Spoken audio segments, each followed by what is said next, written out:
sommes en direct de Washington DC aujourd'hui. J'ai le plaisir d'avoir l'écrivain Adolphe Dagan sur ma chaîne. Est-ce que vous pouvez vous présenter? Je me nomme Adolphe Dagan. À l'état civil, je suis né Adolphe Dagan. Je n'ai pas changé mon nom, j'ai gardé comme ça. Je suis d'origine de Moimono.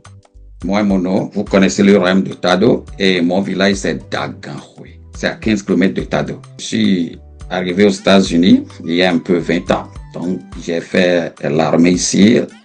J'ai enseigné au lycée et j'ai installé African Market, que nous appelons Dagan African Market. Je me suis marié à ma femme Kafoui. Nous avons 4 enfants, nous chantons ensemble. Je suis un évangéliste aussi, accrédité des Assemblées de Dieu aux États-Unis. J'ai écrit aussi un livre, un très bon livre que nous intitulons en anglais Why Have I Chosen Jesus Christ Over My Father's Voodoo?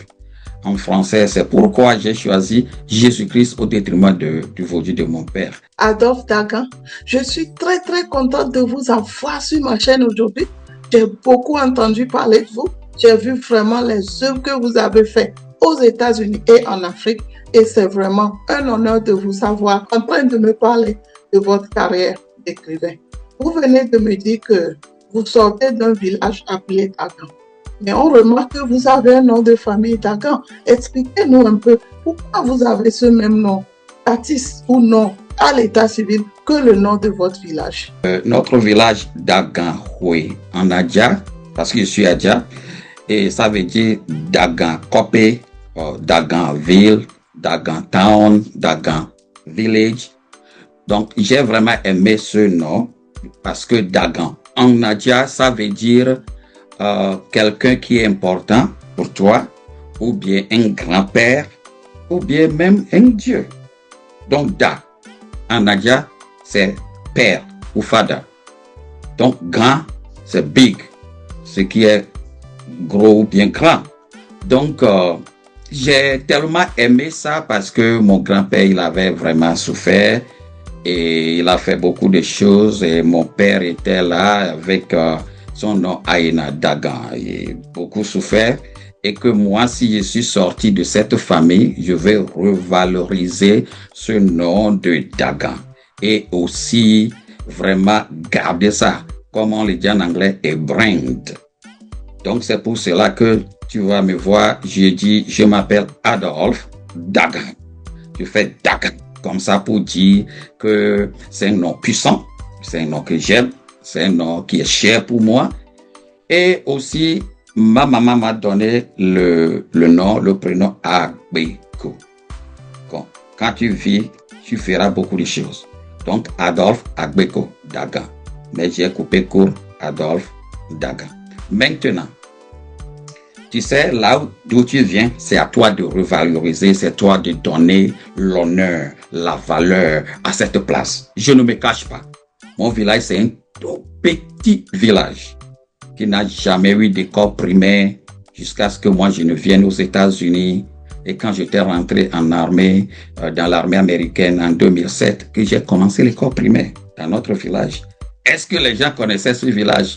Non. Mais qui va faire connaître ce nom, ce village? C'est moi. Je suis le tout premier à avoir le BPC dans mon village. Le tout premier à avoir le bac dans mon village. Le tout premier à avoir le bachelor. Je l'ai eu aux États-Unis. Le tout premier à avoir mon master aux États-Unis. Donc, pourquoi ne pas garder ce nom et valoriser ce village? Donc, peut-être que vous avez une fois entendu la fondation que nous appelons Dagan Foundation. Souvent, nous écrivons ça en anglais. Dagan Foundation. Or, la fondation Dagan, où nous faisons des pubs, et nous aidons les écoles et nous faisons les évangélisations, où nous créons des églises pour les églises d'Assemblée de Dieu ou bien églises Pentecôte du Togo ou les baptistes. Donc j'ai gardé ça Dagan Foundation. Maintenant, quand j'ai créé mon store, j'ai commencé mon supermarché, j'ai mis aussi Dagan African Market. Quand ils commencent par voir le nom Daganhoué, ils disent mais quel est le rapport entre Daganhoué et Dagan? Donc, Bien sûr que Dagan Hui, Hui c'est Adja.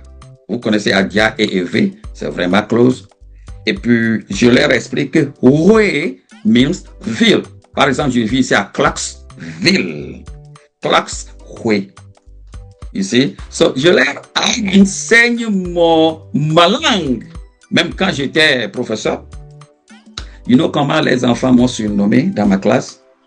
King of Dagahoe. So, appelez-moi Adolphe Dagan. Votre histoire est vraiment originale. Ça, c'est un grand témoignage que vous donnez. Je ne savais jamais. Il y avait un village au Togo qui s'appelait Dagan. Et je crois que tous ceux qui écoutent cette interview vont apprendre au même moment que moi aussi j'apprends. Récemment, vous avez sorti un livre où vous avez dit que vous avez choisi Jésus-Christ au détriment du vaudou de votre père. Je suis curieux de savoir. D'abord, c'était quoi l'histoire de votre village et de votre père? Et ensuite, pourquoi alors vous avez décidé d'écrire ce livre? Les Adjaévé qui sont arrivés à Tado et ils se sont dispersés. Donc ça fait que certains Adjas sont rentrés vers l'est qu'on appelle Bénin aujourd'hui et après tout d'autres reviennent encore.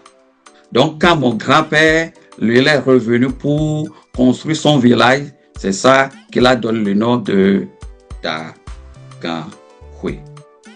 J'ai appris qu'il a traversé beaucoup de problèmes. Je n'ai pas bien maîtrisé ça. Mais ce que je sais, c'est que mon père est le premier fils de Dagan.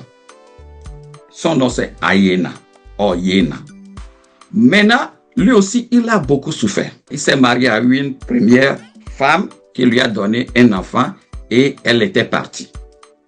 Donc, finalement, il s'est marié à ma mère, qu'on appelle Jihui.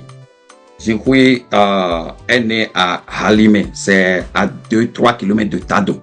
Famille un peu distante. Et qu'ils se sont restés ensemble jusqu'à ce que mon père ne soit mort en 1981.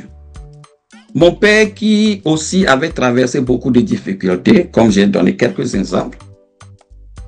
Tu sais que tout le monde cherche la protection et surtout la protection spirituelle.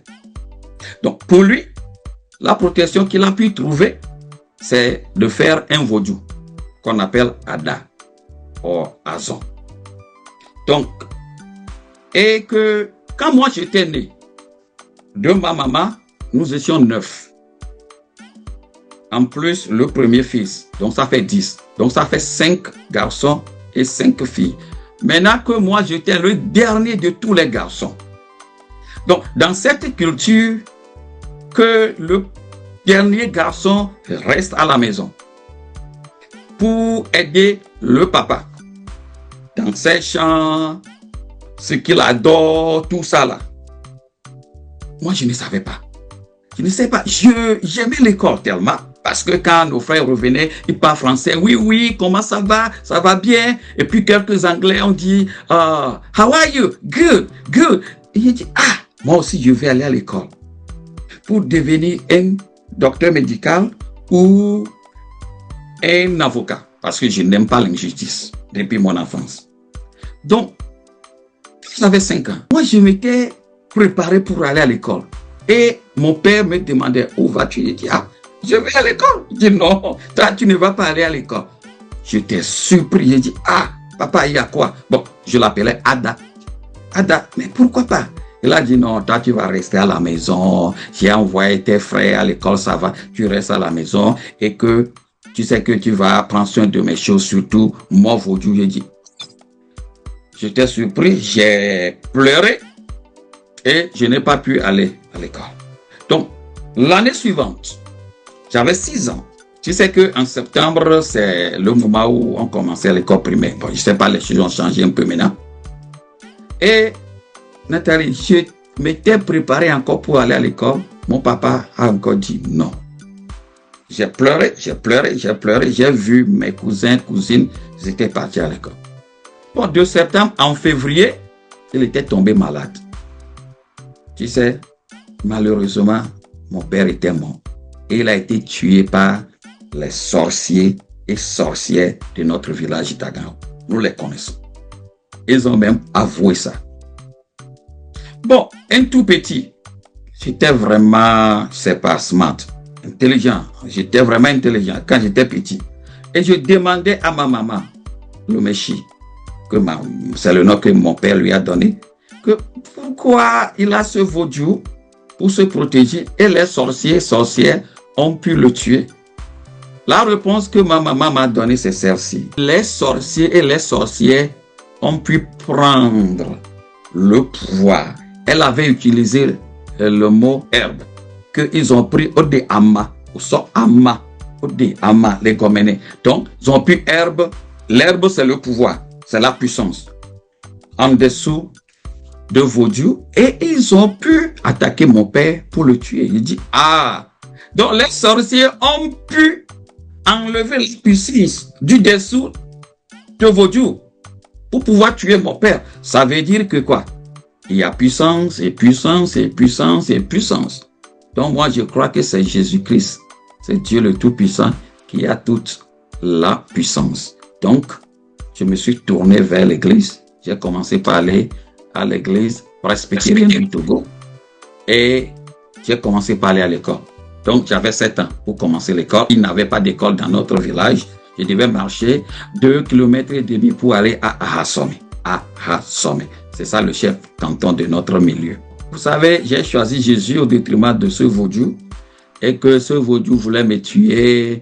Je le voyais en rêve, en forme de grand serpent très long. Sa tête ressemble à la tête du chien. Et puis, une nuit, je courais quand le serpent me suivait pour pouvoir m'arrêter, me dévorer. Et avec sa langue, grande langue comme ça. Donc, il était assoiffé. Tu vois, non? C'est moi qui voulais tuer. Donc, qu'est-ce qui s'est passé? Est-ce que quelqu'un peut courir plus fort, plus rapide que le serpent? Mais si tu as la puissance de Dieu en toi, tu vas le faire. Donc, le nom Jésus sortait de ma bouche. Le nom Jésus, dans notre langue, Yesu, Yesu, Yesu, Yesu, Yesu, Yesu. Et je courais. Donc, c'est en bas des arbres, tout ça là. Et puis, j'ai fait comme... Et je disais le nom de Jésus, le nom de Jésus, le nom de Jésus. Et boum, j'étais parti. Donc, je me suis réveillé et dit, ah, donc le nom de Jésus est vraiment plus puissant que tous les autres noms. Donc, beaucoup de péripéties jusqu'à ce que je suis arrivé au bac, commencé l'université, mais des maladies par ici, par là, des blocages par ici, par là, jusqu'à ce que je ne découvre le camp de prière Rama, qui se trouve à Detikopé, du pasteur Samuel Logan, un père à son âme. Donc, j'allais là-bas pour prier, pour jeûner, pour prier. Une fois, j'ai jeûné et prié pour 7 jours. Et à la fin, dans la nuit, j'ai vu que je m'étais retrouvé encore dans mon petit village et une dame très noire me suivait et mon frère l'a vu pour dire, mais toi, tu es quoi? Tu es un esprit? Elle a dit, oui, je suis esprit. Et au même moment, j'ai vu le feu descendre des cieux. Le feu était descendu comme ça pour brûler complètement, consumer complètement cette dame dans le rêve. Et je me suis dit, ah, je vais courir pour aller me cacher au Bénin parce que notre milieu, c'est pas très loin du Bénin. Donc, je m'étais réveillé. Et à partir de là, il y a un grand changement dans ma vie spirituelle et physique. Quand je rêvais, je me retrouvais dans les eaux, je voyais l'eau, je voyais ceci, les ponts, des fois je nage, tout ça là, je sais pas. Si quelqu'un qui m'écoute actuellement, si ça se passe dans ta vie, il faut vraiment prier. Il faut vraiment prier. Donc, mais le jour, le feu est descendu sur cette dame, cet esprit, j'ai eu vraiment de délivrance. Dieu a fait que je suis aux États-Unis, ce n'est pas facile. Peut-être que je vais en parler, mais j'ai tout parlé dans le livre ici. Pourquoi j'ai choisi Jésus au détriment de ce vaudou. Donc, j'ai écrit tout.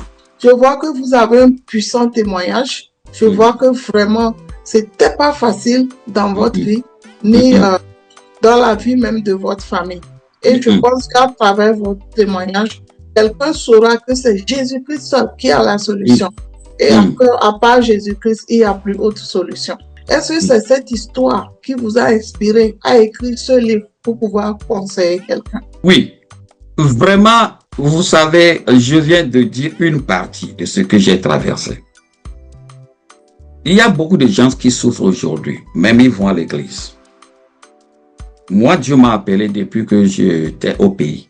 En l'an 2000-2001, Dieu m'avait appelé. Et jusqu'à aujourd'hui,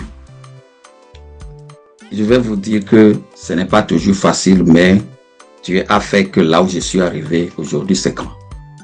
Et c'est grâce au nom de Jésus-Christ. Il n'y a aucun nom qui puisse égaler à ce nom. Le deuxième livre arrive sur mes expériences militaires aux États-Unis. Ça va sortir peut-être avant la fin de l'année. En quatrième déjà, j'ai commencé par avoir les maux de tête. J'étais allé à l'hôpital, on ne voyait rien. Il faut voir que quand les démons te suivent, quand les esprits de la famille te suivent, quand les sorciers du village te suivent, quand peut-être là où tu vis, il y a d'autres sorciers, d'autres personnes mauvaises, ta vie sera difficile. Sauf que tu te donnes à Dieu. Et même si tu te donnes à Dieu, tu dois faire très attention. Certains sont nés, ils n'ont pas assez de problèmes. Mais certains sont nés dans beaucoup de problèmes. Donc, ceci étant, il faut savoir qui tu es, d'où tu viens, ce qui te suit, pour savoir comment vivre pour Dieu. Donc, moi, c'est la vie de sainteté. En quatrième, j'ai les maux de tête jusqu'à ce que je n'arrive pas à finir l'année. Tu vois, ça vient de ces esprits familiaux. Maintenant, j'ai eu mon BPC, j'ai commencé par avoir d'autres problèmes, d'autres maladies. Dans tous les hôpitaux, beaucoup d'hôpitaux au Togo, il n'y avait pas de solution. Sauf que j'étais arrivé aux États-Unis. Pouvez-vous un peu me décrire votre livre? Nous venons de parler du livre, de nouveau livre que nous intitulons Why Have I Chosen Jesus Christ Over My Father's Voodoo? Ce livre qui est vraiment un livre important à tout le monde de lire. Si vous voyez ce livre, nous avons commencé par dédicacer ce livre à mes parents, mon grand-parent Dagan, mon père, ma mère, parce que ce sont eux qui sont vraiment derrière, qui étaient derrière moi pour ma vie. Et vous voyez, j'ai parlé de ma vie depuis la mort de mon père jusqu'à commencer l'école et que c'est très dur d'aller à l'école en ce moment parce que nous n'avons même pas l'école primaire dans notre village. La manière dont j'ai souffert, même une fois, tous les enfants abandonnaient l'école, sauf moi, de marcher de Dagankoui jusqu'à Rassomé pour 4 mois pour finir l'année. J'ai parlé de ça jusqu'à le collège. Il n'y a pas de collège en ce temps dans notre milieu. Je dois aller à Kwekpleme, c'est 25 km. Et après à Tapamé, et après c'est Lomé, Moitien et Lomé. Donc il y a une question d'abnégation, du courage, de résistance. Il y a une question d'amour de Dieu aussi, en priant beaucoup et en aimant l'école pour dire je vais sortir de la pauvreté. Je vais couper court comme ça, mais quelqu'un qui lit ceci, peut-être ce qu'il traverse aujourd'hui, c'est rien. Mais lui va croire que c'est de trop. Oh, je ne peux plus continuer. Lis ce livre, tu vas voir que les gens ont vraiment résisté beaucoup de choses pour arriver là où ils sont aujourd'hui. Alors, tu sais que nous sommes aux États-Unis. Tu sais comment beaucoup de gens nous appellent, il faut nous aider, ceci, cela. Mais en lisant ce livre, beaucoup vont comprendre que nous avons traversé beaucoup de choses pour arriver là où nous sommes aujourd'hui. Je ne suis pas le seul. Beaucoup d'entre nous, et même vous, Nathalie, vous avez beaucoup d'histoires. Vous avez beaucoup de choses à partager. Donc, ça va encourager beaucoup de gens dans toutes les villes, dans tous les villages, partout où ils sont, pour savoir que la vie n'est pas facile. Il faut vraiment dédoubler l'effort. Et aussi, surtout, là où tu es né, ça compte. Les parents qui t'ont donné naissance, ça compte. Pour certains, il n'y a pas de problème, il n'y a pas trop de problèmes spirituels, mais pour d'autres, il y a trop de problèmes spirituels. Donc, si tu es dans ce deuxième cas, lis vraiment, après avoir lu ce livre, tu dois comprendre que quand les gens vont à l'église seulement revenir, toi, tu vas y revenir pour prier beaucoup. Quand les gens dorment beaucoup, toi, tu ne dors pas beaucoup. Quand les gens sortent avec beaucoup de filles, toi, tu ne dois pas faire ça. Quand les gens n'apprennent pas beaucoup, tu ne dois pas faire ça. Tu dois faire beaucoup de choses, double, et même triple, avant de pouvoir réussir ta vie. Sinon, tu diras que Dieu ne t'aime pas. Dieu est là, il aime tout le monde. Donc, la maladie dont j'ai souffert en 4e, les maux de tête, j'en ai parlé. Après le BPC, encore autre maladie. Je n'avais pas dit ça avant. Tu sais ce qui s'est passé. Quand j'allais pour la toute première fois à la toilette, numéro 2, vous voyez ce que je dis. Et qu'après, j'ai senti qu'il y a un liquide qui sortait de ma partie privée. Et je croyais que c'était une maladie. J'étais allé à l'hôpital d'Atakpamé, Notier, jusqu'à Lomé, tous les docteurs d'urologie. On croit que c'est une maladie, alors que ce n'était même pas une maladie.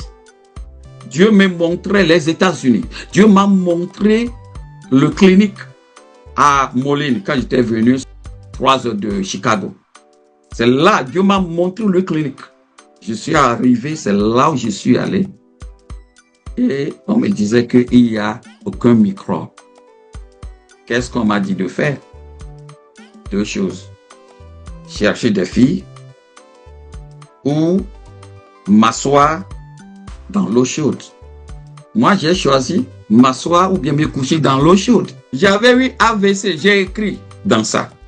En 2021, j'étais presque en coma. Donc, ma femme a appelé 911, c'est-à-dire que la police, et puis ils étaient venus me prendre pour m'amener au camp Fokengo, notre camp, parce que je suis vétéran retraité, donc on m'a amené à l'hôpital là-bas. Et qu'ils ont dit que non, que c'est trop. Et ils m'ont envoyé à Nashville, Skyline Medical Center.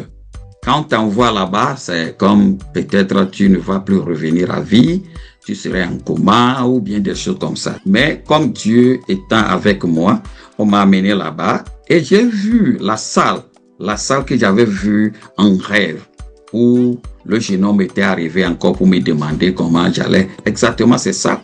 Le docteur est venu, bon, ils ont fait des scanners et MRI, et radiographie, tout.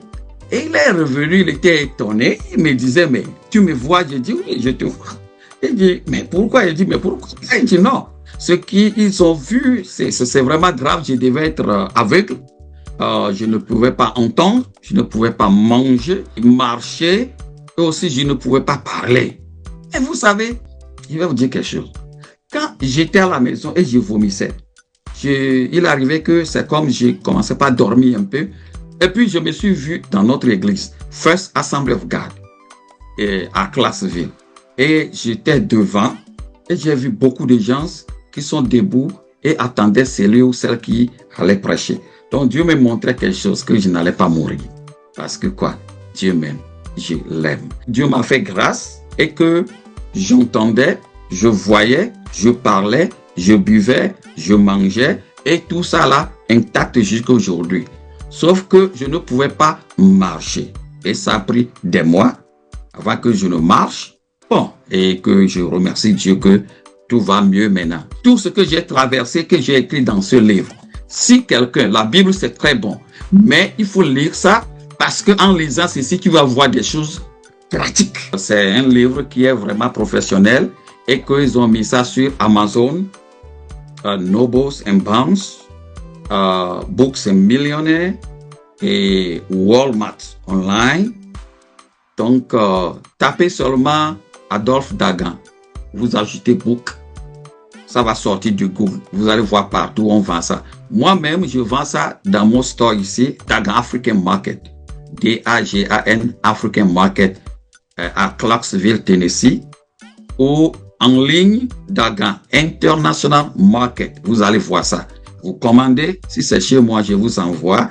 Si c'est en ligne, les autres lignes, on va vous envoyer. C'est en anglais, le français va venir et ça va couvrir les zones françaises aussi.